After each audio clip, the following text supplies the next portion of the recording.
All right. So, welcome, Bo, to episode 2 of the Circle of Life podcast. Do you mind sharing just, Thank you so much. yeah, it's a pleasure to have you. Thank you for making the time. I know there's a little bit of internet connectivity things that might pop up, but we'll just go with the flow of that. Um, do you have a favorite practice to help drop into presence?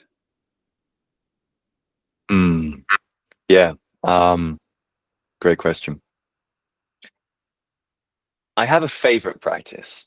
It's not one I get to do all the time because it requires um, a more social atmosphere. It requires, um, multiple people or at least one other person.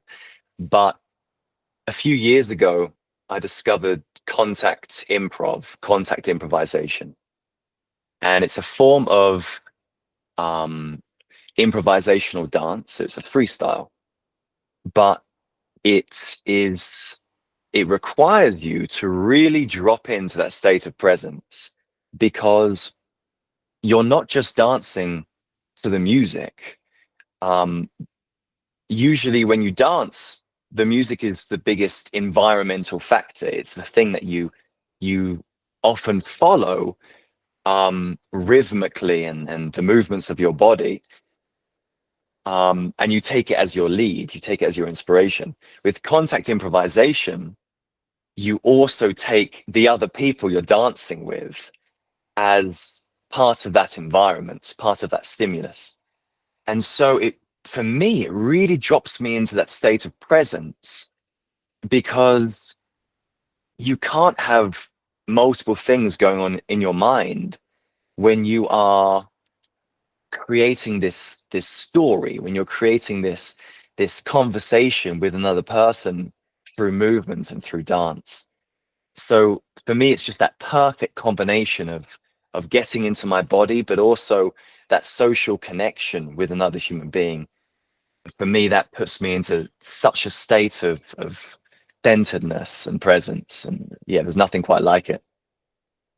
Has contact improv helped you outside of contact improv? Mm. You know, I often think when I'm dancing that it's such a it's such a teaching to really drop into that space of being really, really attuned and present with your movements. And I almost always say to myself, this is how I should be moving all the time. It's not, it seems impractical to be, dancing your way to the supermarket, but actually just the state of being in flow with your movements. There's this amazing quote which I heard and never left me, which is impatience is a declaration of war against the rhythm of the universe. And that's what hits me every time I'm dancing.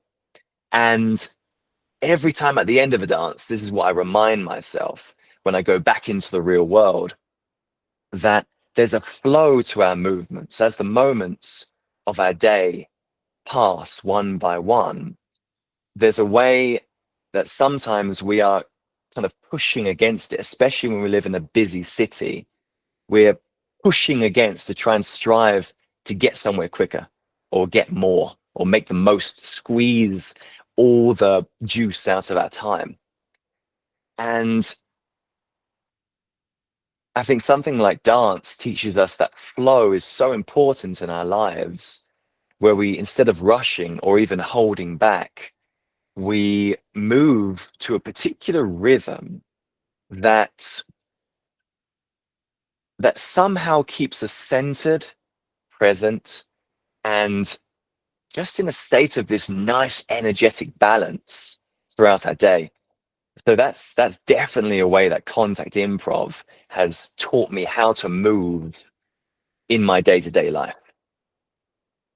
Mm. Do you feel that you at some point like unlearned how to be in that flow state? Because I imagine as a baby, like you are kind of in that Mm. flow state, right? And at some point, Mm. do you feel like you unlearned that how to be that way in a sense? I think so. I think we do. Like as you say that, I can recall a time hanging out with my best friend when I was a teenager. And we were both very motivated academically. We were both trying really, really hard. We already had in mind like our dreams and the universities we wanted to go to and the jobs we wanted to have. And there was always this sense that, oh my God, there's not enough time. And there's not enough time in a day. And we need to really push. We need to make the most out of everything. And this age, I'm talking like 13, 14, but I think there's this turning point when, and it's part of becoming, but it's part of maturity, when we stop being led around by our parents, teachers, adults, and we start to take responsibility for our own driving force. We become intrinsically motivated. I see two types of motivation, and usually we go with the first, which is a kind of I see it as a kind of fossil fuel motivation, a fossil fuel energy, which is basically sticks and carrots. We strive towards something we really think we want, or the mind thinks that we want, and we're really scared to fail. And this is our primary source of motivation as we go through school.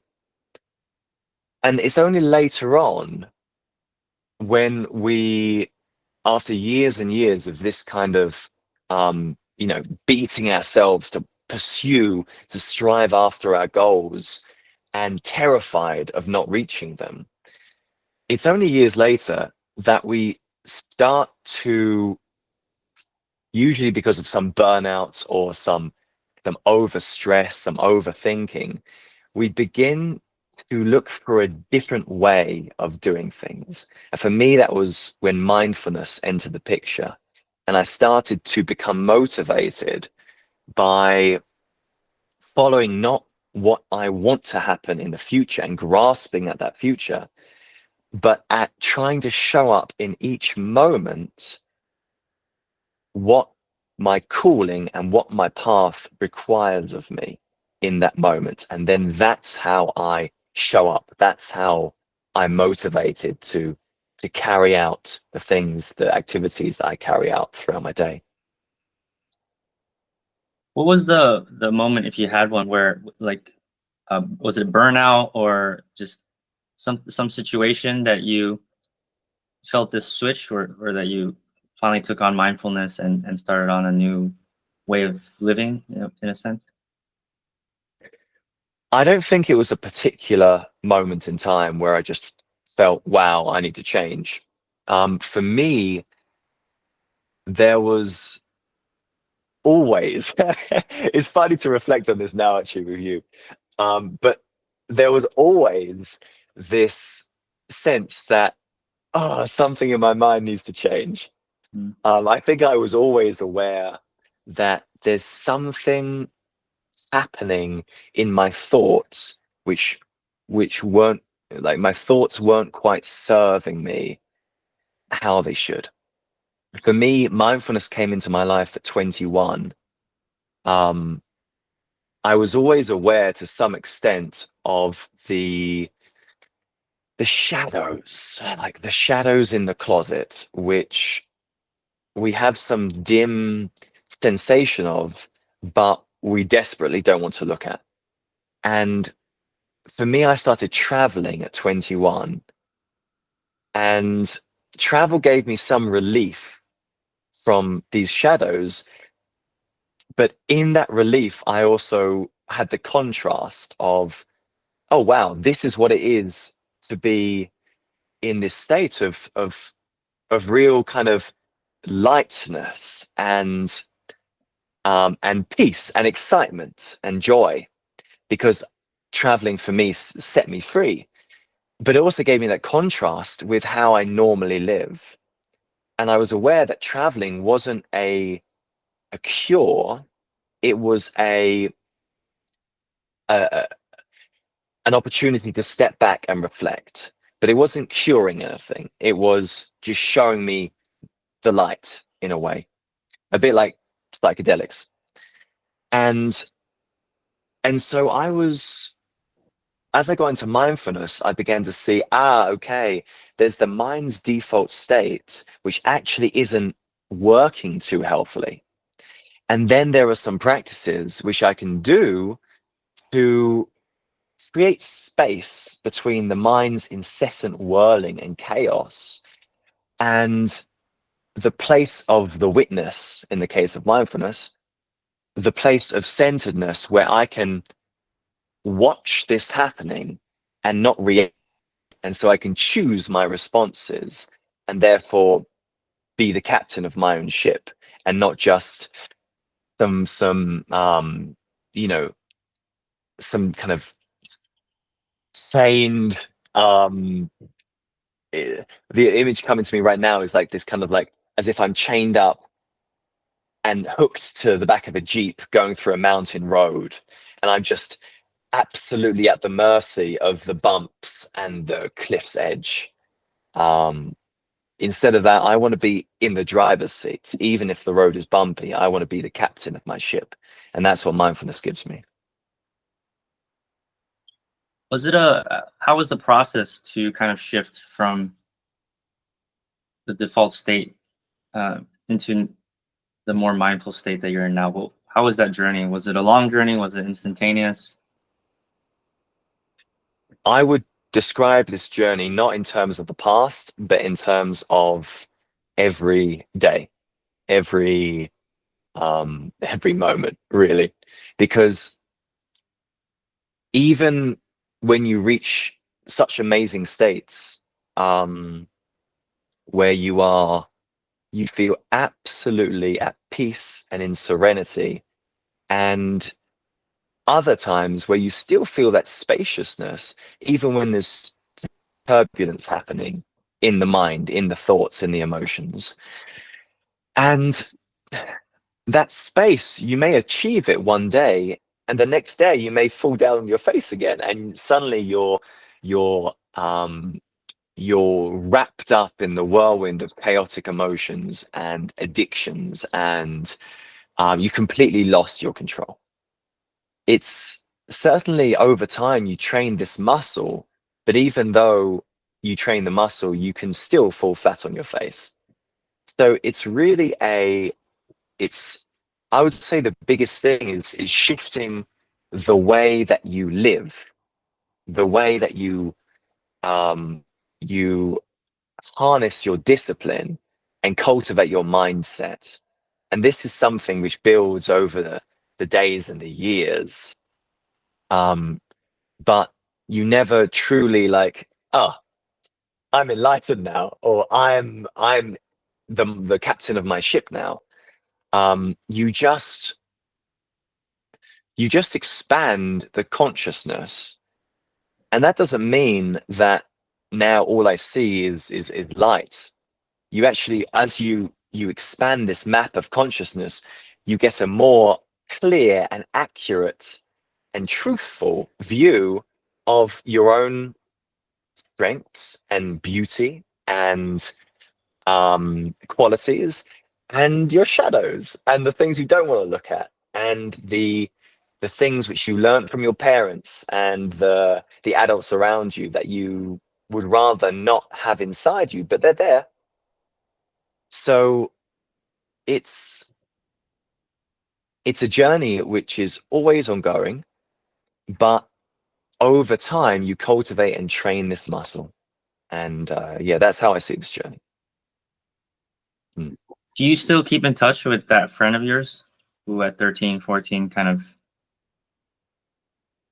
mirrored your path?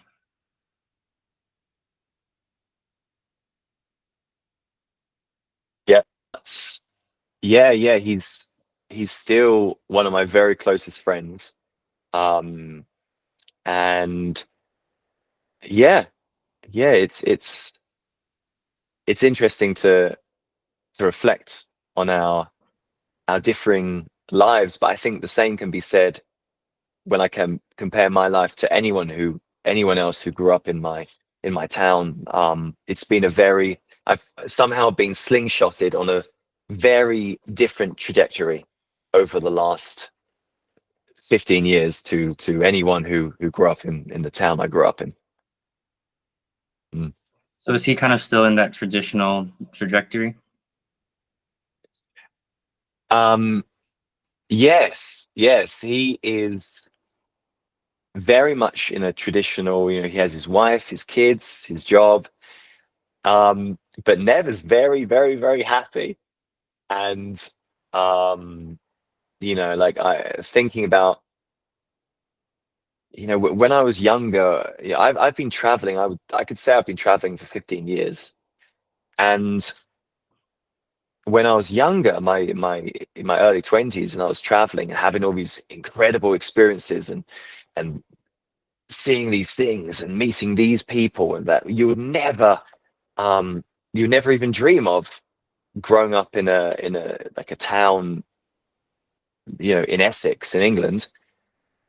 I would think, wow, like my life is the top. Like I'm like all my friends must be so jealous of me. And but that's not at all how I think anymore. And when I go back home, I meet up with old friends like Nev, and I see that they are joyfully happy in the life that they've built for themselves. And I'm so happy for them. And all I see is that, you know, there's there's we have different callings, and I followed mine and I'm happy. And he followed his and he's happy. But there's other people who fit in who kind of I believe there's other people who fit themselves into a more conventional like placement, a conventional hole, who actually perhaps their callings were for something different. Perhaps they wanted something different, but they didn't quite take that leap. I think inside all of us, there's the callings, and they can be bloody scary. They can be very scary to take leaps sometimes. And I don't believe that we take all of our leaps. But if we're really truthful to ourselves, and if we are dedicated to the path that the individual path that we are called towards, those callings will come back again and again and again until you either numb and shut yourself off completely, and your soul reflects that, and your outward appearance reflects that, or you open yourself to it and you allow life to move you and flow through you, and then your outward energy reflects that. Can you share a little bit about what you feel is your calling or mission now? Yeah. Over the last year, I've gained more clarity over how I interpret my calling or mission. And what comes to me the strongest is that I am called to be an explorer, a guide, and a storyteller. Now, these themselves are just stories. They're stories that I tell myself to help me navigate through this reality. They're subject to change, they're incomplete, but it's the best reading that I have right now. And the reason I say these three things, explorer, guide, and storyteller, is that they've been almost like a thread running through my whole life. They've been, since I can remember, they've been the source of my fantasies. When I dream about what I want to do, it's always been somehow related to one of those things or all of them. they have been the things that enliven me.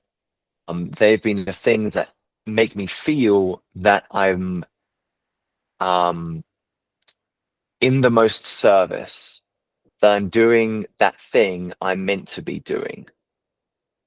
They're not things which I'm necessarily naturally amazing at, but they are things that I'm naturally excited by and passionate about.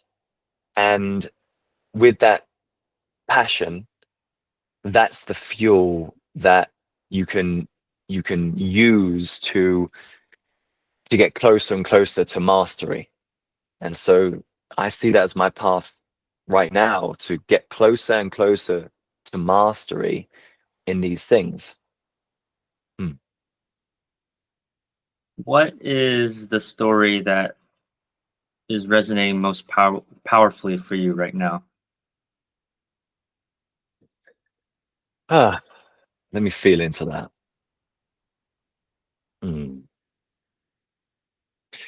Guide. I'm here in Nepal. I am, the last couple of days, I've been here in Kathmandu on the ground, making the final preparations for this spiritual adventure retreat that I'm about to lead with my partner, Kara, for our company, The Portal.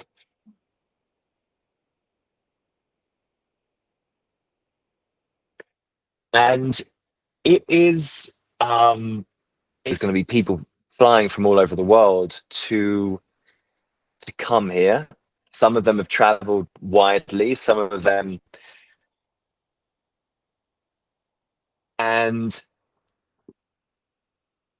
it is a responsibility that I'm stepping into, to say, here, I'm your guide, I'm your captain. And it's a responsibility which brings with it both excitement and fear. And in my own personal philosophy, I believe these are two sides of the same coin. They're the same energy. When I believe that I can't handle what is going to come, when the emotions pop up in me, this voice comes up that people aren't going to have a good time, for example, I'm going to fail to give them the experience that they dreamt about, then this emotion's natural, it's normal. And if I'm in a state of presence, then I can perceive this emotion coming up and I can say, okay, I can handle this. When I can handle the things that arise in my life, then it's excitement. Then I feel, wow, this is exciting. Even the scary stuff, the roller coaster stuff, is exciting. But maybe another day, another time, this emotion, this same belief, the same thought, maybe they won't have a good time. And I pull back from this. I feel, "Oh, I don't want this, emotion is uncomfortable in my body. I can't handle this." Now, this feeling, I can't handle this, now the same energy becomes fear. It becomes, oh, oof, and I start to retreat inside of myself. So maybe I'm getting away from your question a little bit here, but this is how I know that the story of the guide is the most alive in me right now, because I'm feeling this energy coming up of, I'm about to step into the guide, but my degree of I guess of mindfulness around how I can handle this, how I can be with this, how I can experience this emotion coming up, this is what creates either excitement or fear in me. But either way, it's very, very alive. Can you share a little bit about the portal and this upcoming retreat that you're hosting? So the portal is it's a very unique project run by myself and my partner Cara, and we run spiritual adventure retreats. The way I see it is going on adventures, traveling, going into nature. This is something which carries within it so much opportunity for growth, but it's not guaranteed. When we travel, we can be in a state of not even being there at all. When I started traveling, it was just when people started getting smartphones, and so you see a lot of people traveling now, but they're spending a lot of their attentional resources on their phone screens, for example. Either that, or even the process of being in a new place, a new environment. There's still this calling in them for comfort. There's nothing wrong with comfort, but when we travel with the portal, we focus on guiding not just the journey itself and not just the environments we take people through, but also guiding spiritual practices, breath work, yoga, creativity, meditation, dance, whatever the practices that we bring. They're specifically designed to bring people into a state of presence, flow, and open-heartedness. If we can travel and stay in this presence, stay in a state of not rushing around, but actually moving to a beautiful rhythm, and also, more than anything, opening our heart to the experiences and the people around us, then we have the opportunity to come into connection with nature and our environments, connection with other people, and connection with ourselves. And this is the real potential of traveling. This is the real gold. Yeah, so this is what we're doing with the portal, and we're doing these experiences. They started off in Germany and Thailand, and now we're doing it in Nepal, and we're just adding more and more of these immersive experiences for people, and it's a real dream. What does the portal mean, like the name, and how did you come up with that? The portal is a name that's been in my mind for years. I've been leading retreats for 3 years, my partner for longer. And I've been guiding people on journeys for even longer than that. And what we see ourselves as is a gateway to a transformational journey. This is what the inherent nature of traveling is, especially when you're traveling to a place with amazing, beautiful nature, when you're really getting into the wild. We see ourselves as a gateway to people who are coming perhaps from a place that isn't so natural, from a busy city environment, for example, from the kind of hectic rat race job that I used to do when I was living in Hong Kong, and transporting them for this relatively short amount of time, whether it's 5 days or 11 days, transporting them to this other, this completely different energy, this real journey. It's combining the spirituality element of a retreat into the adventure of traveling.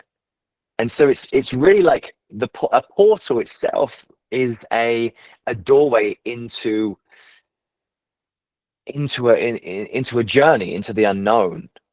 And so we named ourselves the Portal because we see this as an opportunity for people to really deepen this connection within their own lives and really deepen their sense of, how do I want to live? How is it possible for me to create the life of my dreams? And so we're trying to bring people to that place, and it's different for everyone. So we're creating the container, the environment where they can really get clarity over how they want to live. Very cool. Can you, a little bit of a change of topic, but can you share a little Mm, bit about your upbringing and kind of the small town in Essex, yeah, England, and how that shaped you? yeah, yeah. I loved growing up in my town. Um, I come from a place where um, it was it started off as a like a trading post in the middle of the forest and grew out, but there's still beautiful forest all around. And so when I was growing up, there was a lot of nature, a lot of forest, um, and yet it was still quite close to London.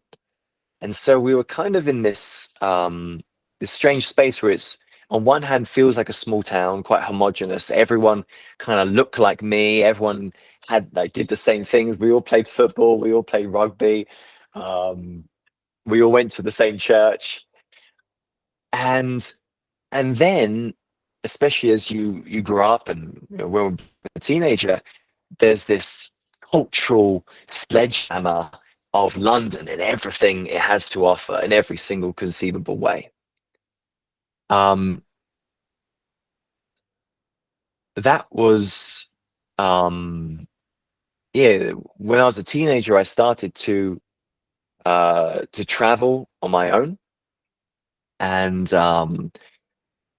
I started to go into London all the time and just seek out new experiences. For me, adventures, having adventures, this is all I wanted. I remember lying in bed at night and thinking, all I want in life is to have amazing adventures. I remember saying that out loud to myself as a wish.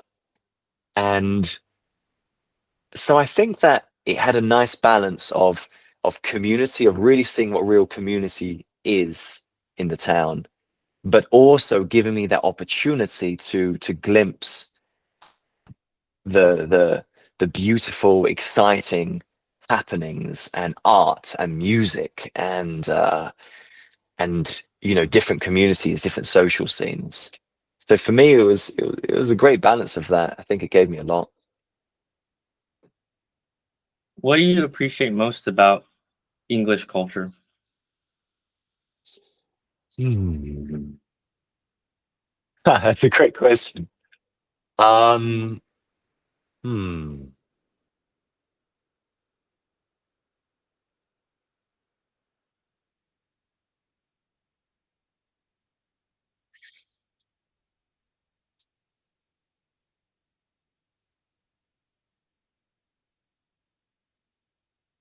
I personally appreciate the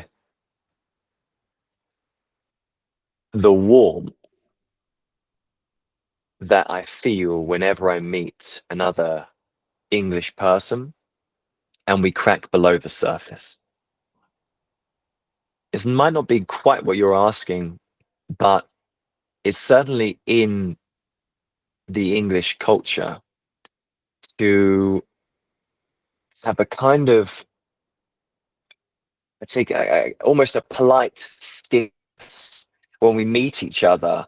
We talk about something very inane and um, shallow. We talk about the weather or um, what, like, where are you going? Have you had a nice day?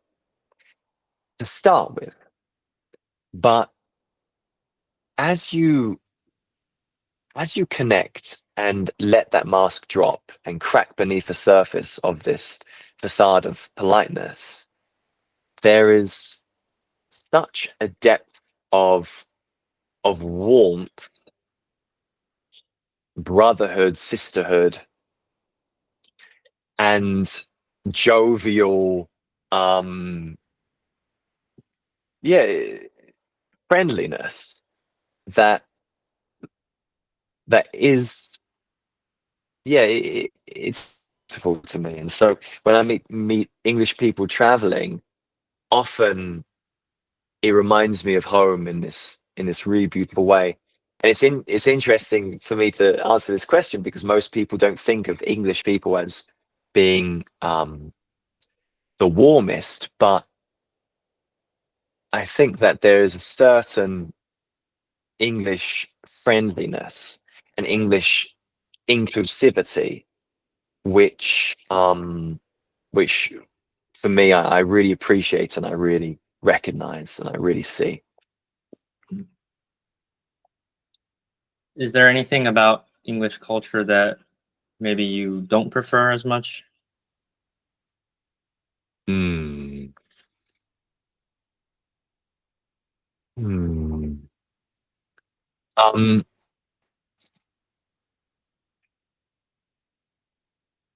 yes, I see it.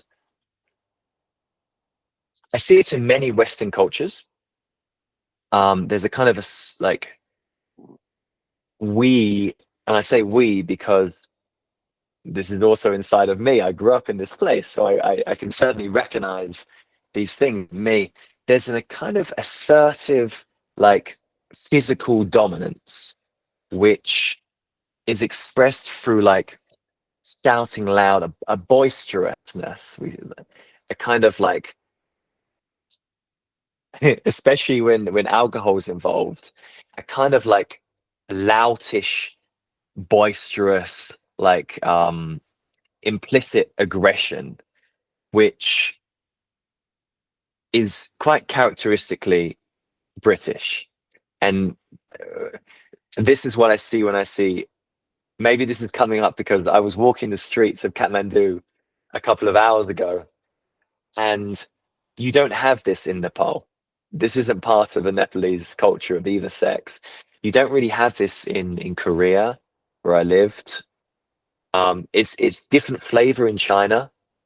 Um, you certainly don't have this in Japan or Thailand. You certainly don't have this, but you have this in places, like in Anglo countries where there's a kind of swagger, like a domineering swagger. And yeah, this is, I saw it on the streets here. There was an English guy who was talking to a quiet Nepalese man. As we walked past, he was complaining about the price of something. And you would have thought that this person, someone had slapped him, that someone had really like, that a terrible thing had happened. But this man was complaining with real venom. And it reminded me of this kind of darker side that I've seen growing up in England. And I've also, seen in myself, in my own shadows, this like this I guess it comes from a place of fear and wanting to assert dominance. Um, yeah, and this is something which I think causes turbulence in a society.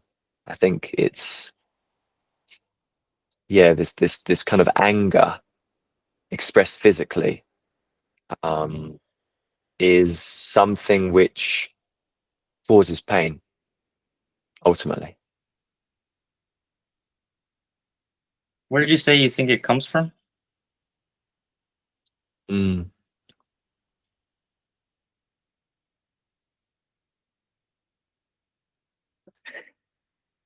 I I can delve into my own experience. I noticed when I got to secondary school, so 11 years old onwards, um, there was a lot more of a hierarchy, a hierarchical feeling. and it was based largely on strength and aggression.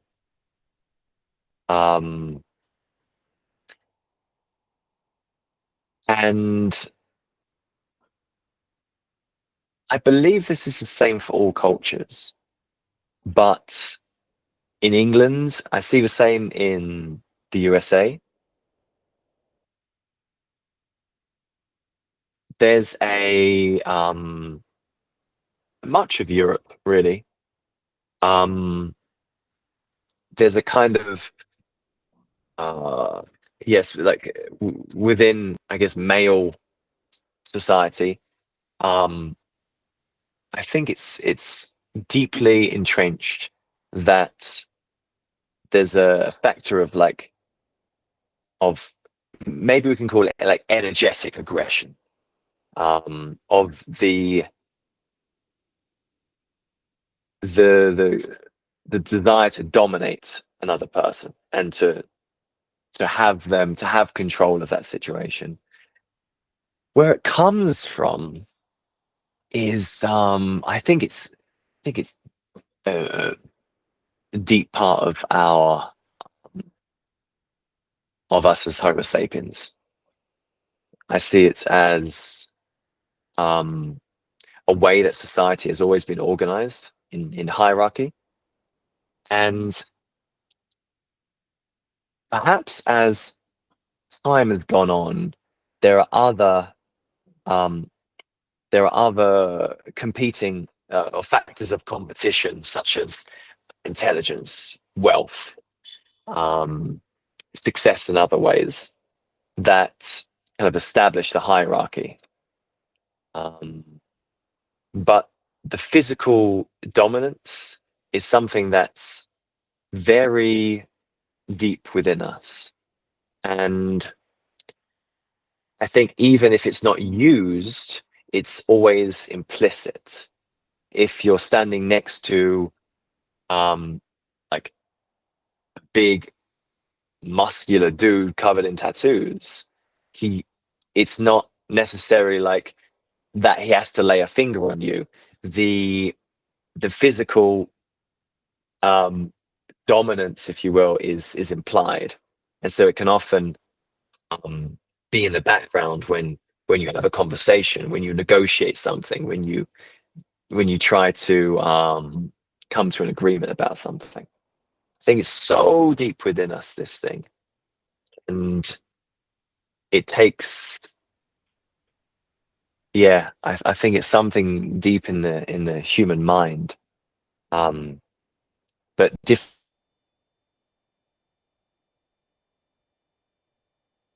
cultures express it in different ways. How have you seen it expressed in like some of the countries here in Asia?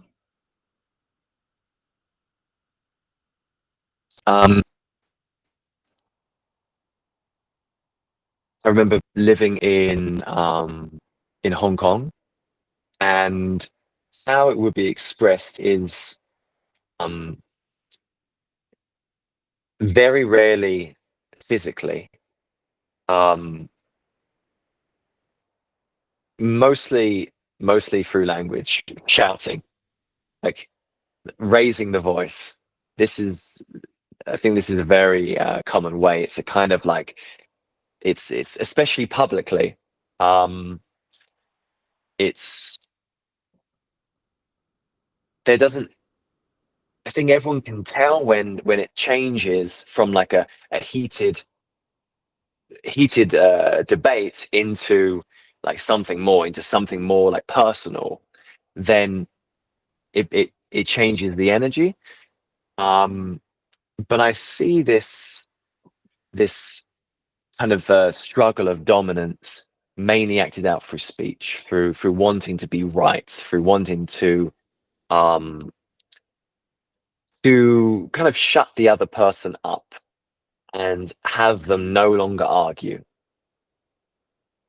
Yeah, so I think this is one of the ways that I witnessed myself. Um, yeah, and this is yeah, again, this is when I was teaching in schools in Asia, very rarely was there physical violence, unlike back in England, for example. Um, so I think that yeah, things mainly played out with words and with speech. What what drew you to spend more time living in Asia? At first, random chance. When I left university, there was a government program, um, and it sent people all over the world for 3 months to go and volunteer. And you don't get to choose where you go, so you could go literally anywhere. You go to South America, Africa, um, but I was sent to India. So I went to India, and this was my first proper travel experience where I'm spending a lot of time alone, and there's no, I'm very independent, and that really opened my eyes. Um, I traveled the world for a couple of years, and then I was offered a job teaching in South Korea, and that really kick-started my teaching career, which lasted a decade and was solely in East Asia. Um, and so, yeah, I enjoyed being a teacher, and it was through being a teacher that I lived in these different countries. Um, yeah, ending up in Hong Kong. Um, and it was fantastic. It was just a fantastic way to travel, and work, and also just deeply explore the culture and really get integrated into that society and into those communities.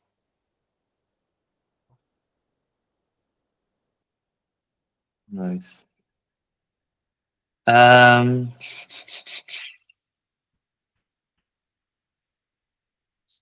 I'm not sure when we began, but I can start to kind of close it up a little bit. Is there Cool. anything specific on your mind that you still had wanted to share? Mm. Well, I'm about to go into the mountains. Last time I was in Nepal, I was quite a few years ago. And I did a trek, which was a fantastic learning experience, but not what I would call a successful completion of a trek, because I wasn't able to get to the end point. Um, and that taught me a lot. Like, it taught me a lot about letting go of expectations, and also letting go of the need to succeed in something. I ended up dislocating my knee, and so I wasn't able to continue. Um, And when I left Nepal, it was almost with a sense of failure. Um, but here I am again, and I think there's some of the same feelings of, am I going to succeed or fail this time? It's in a slightly different way. Before, I wanted to complete this great big um, trekking circuit in the Annapurna Mountains. Now it's not so much about wanting to complete the trek, even though, I must complete the trek. This is definitely part of the mission, but the mission is far more to do with being able to, not just lead the group that I'm about to lead, not just get them to the end, not just deliver the program that we've designed, and um, take them through the spiritual journey that we've crafted. It's it's far more to do with keeping myself moment to moment in a state of balanced presence, of flow, and of unattachment to whatever unfolds. And so in that state, I can be ready for whatever unfolds, however it goes. There's always things in these trips that don't go to plan. And I think that being a guide, and a good guide and a good person, is to be able to show up to each moment with full integrity, not just to try to get to the result that your mind thinks it needs to get to in order to be happy. So what I would love to wish for myself is to stay in that state, that beautiful energy of, I guess we're coming back to presence. Yeah, presence, flow, and open-heartedness. That's what I really hope that I can keep balanced within in the next couple of weeks. Nice. Sounds like we came full circle. Yeah, sounds like it. I did have a question that I was curious about.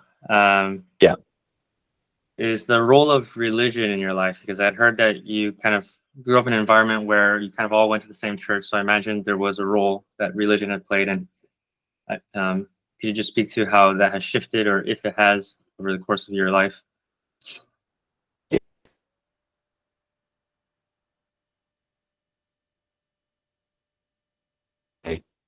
I grew up. I grew up in a Catholic church.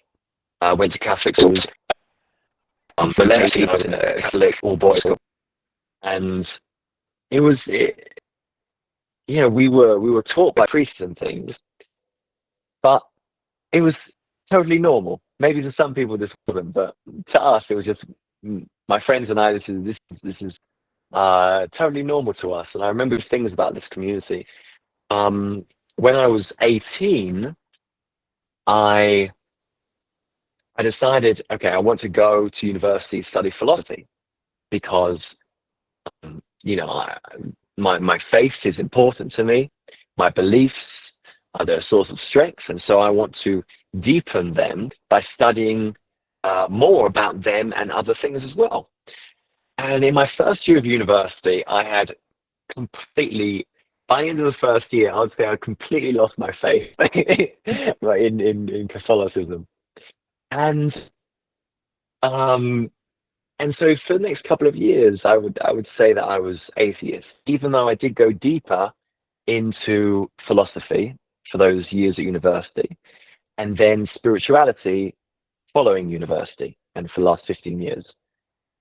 And my spiritual path hasn't taken me back to Catholicism or Christianity, but it's definitely given me an appreciation for the lessons and the teachings that I learned. You mentioned, when we spoke before, Willis, you mentioned Jordan Peterson. And this, for me, this is a good example of a scholar who talks about ethics and how to live, and in that way he's parallel with spirituality, but he weaves a lot of Christian teachings and biblical stories. I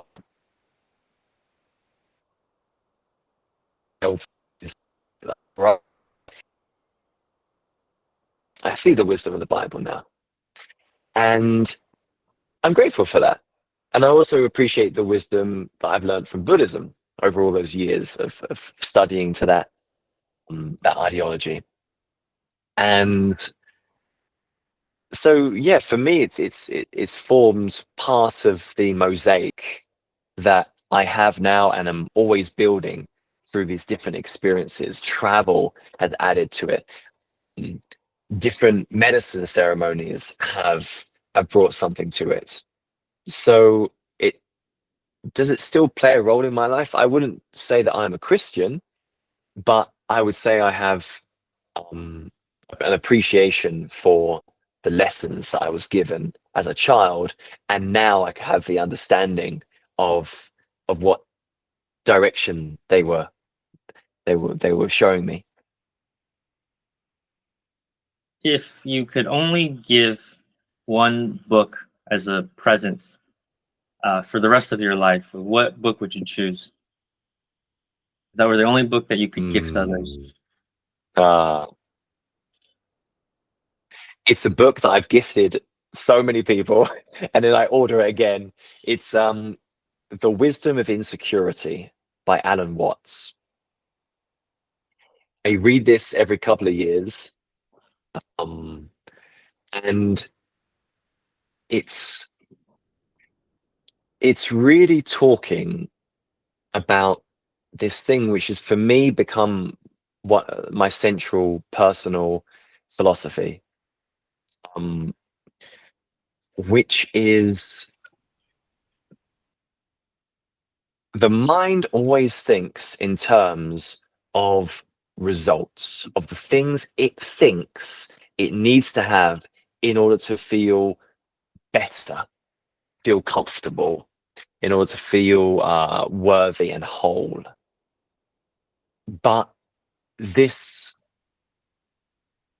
wholeness can never be found in the future. The future is nothing but a projection of the mind, a fabrication of the imagination.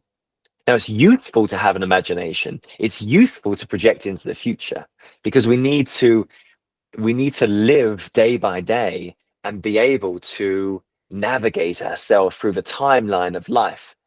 Nothing wrong with that. But when we're talking about spiritual fulfillment and happiness, it's not found through whatever we think we can get in the future. It can't be found that way. Happiness, true peace, joy, serenity, is found in the surrender and acceptance of this moment. When we can surrender and accept this moment and be in this state, then there's these callings that we begin to hear, and they begin to guide us on where we should go along our path of life. It becomes kind of quite simple, actually. But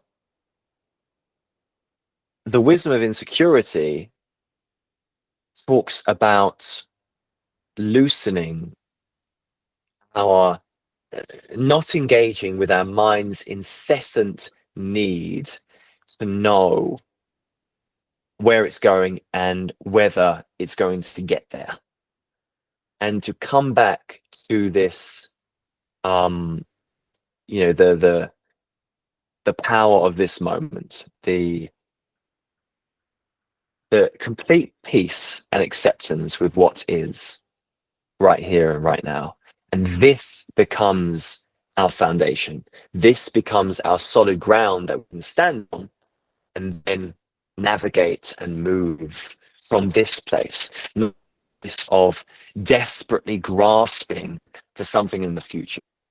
If we do that, we're not actually getting to the future. All we're doing is rewiring our mind to be future focused, and to be grasping focused, and to be striving focused. So we program our mind to be always striving. It's not like we're going to get somewhere and get it. Oh, okay, now I can relax the striving. No, we've already programmed our minds over years and decades to be a striving mind. Much better to rewire and reprogram it to be a contented mind. And now you have a place to stand. Now you have a place of balance where you can be. This is the starting point.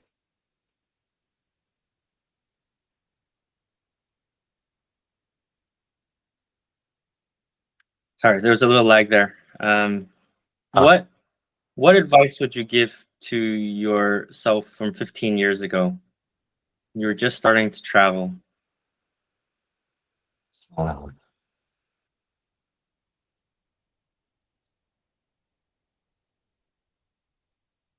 I would tell him that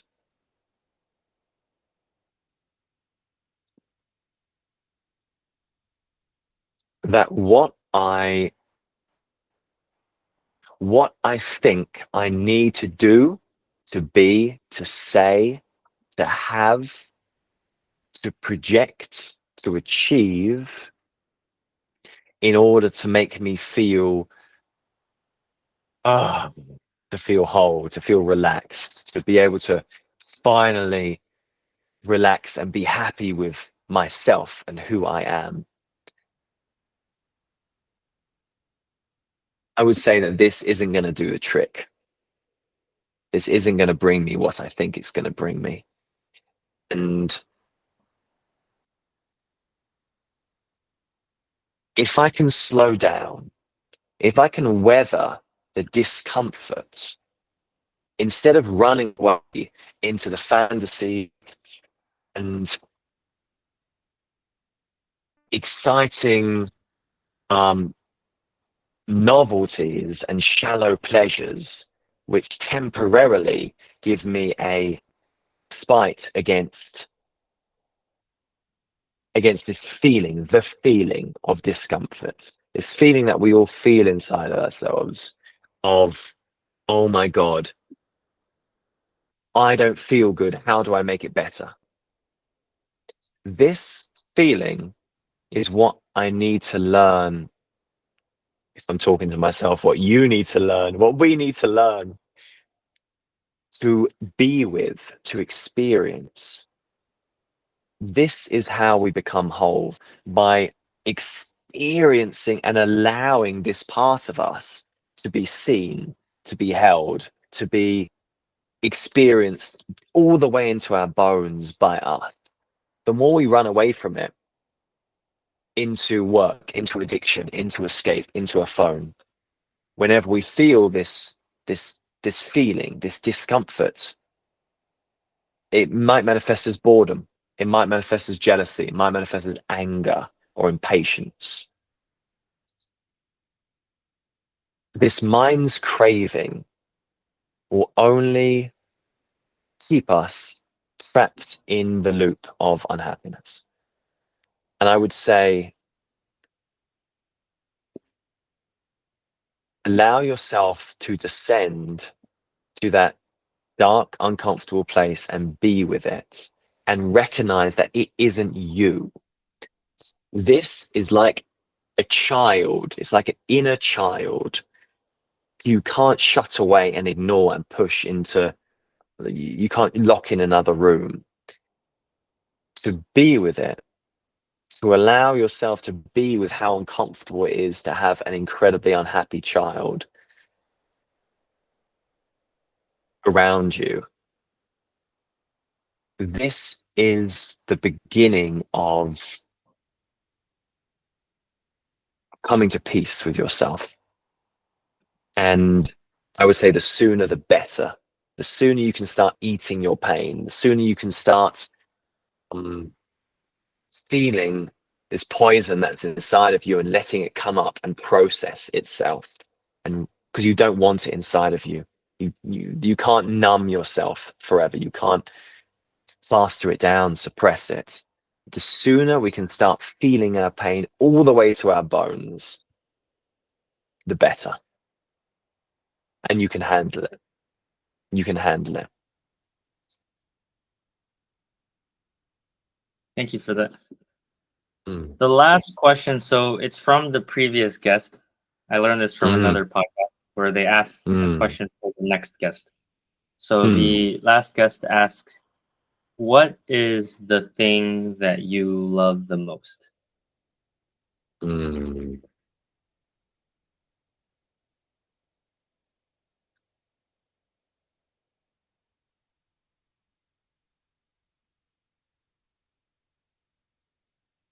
Mm.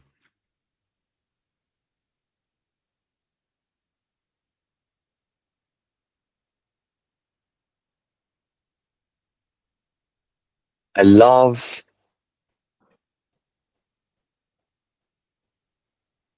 sitting around the dinner table, with my family, with my partner, and just feeling us all relax into a kind of silly, playful, loving silliness. And not doing anything fancy, but just completely being with family, in this energy of family. That's what I love the most.